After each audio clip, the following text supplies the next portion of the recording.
Chaque jour qui passe, nous relatons dans nos journaux d'information la terrible escalade de la violence entre Israéliens et Palestiniens. Une violence qui, pour les populations de la région, constitue un traumatisme psychologique terrible. Dans la bande de Gaza, une équipe de Médecins sans frontières tente d'aider les familles palestiniennes dont les maisons et parfois même les vies ne sont plus que des ruines. Reportage Claude Sampère et Talal Abouramé. C'est sa première visite de la journée. Muriel vient voir la famille Salama à Rafah, au sud de la bande de Gaza. Muriel vit d'habitude à Toulouse. Depuis un mois, elle travaille ici comme psychologue pour Médecins sans frontières. La maison de la famille Salama se trouve à moins de 100 mètres d'un poste militaire israélien.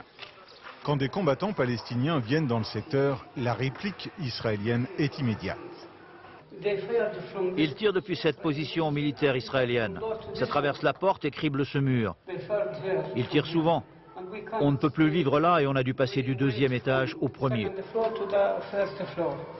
La première chose qui est très important, c'est qu'ils me montrent tout ça, qu'ils puissent témoigner de ça.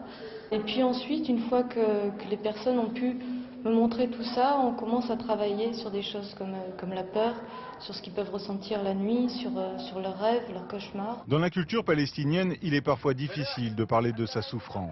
Les hommes surtout ne veulent pas passer pour des faibles. Muriel essaye donc de garder un contact régulier avec ses familles. Dans le quartier, les bulldozers israéliens ont déjà détruit une vingtaine de maisons. Au milieu des ruines, quelques enfants s'amusent à ramasser des douilles de balles ou des restes de grenades. Après la famille Salama, Muriel rencontre leurs voisins. Lui aussi, malgré les risques, préfère continuer à vivre ici. C'est quelqu'un qui va pas bien du tout parce qu'en définitive, le fait d'entendre les tirs constamment. Pour protéger sa famille, il a loué une maison pas très loin d'ici. Donc ses enfants et sa femme dorment là-bas. Et lui, toutes les nuits, il revient dormir ici. Donc il n'arrive pas à dormir. Médecins sans frontières avait au départ prévu de rester 3 mois à Gaza. Depuis, la mission est sans cesse prolongée. Et Muriel, pour l'heure, n'a qu'une envie, continuer son travail malgré toutes les difficultés.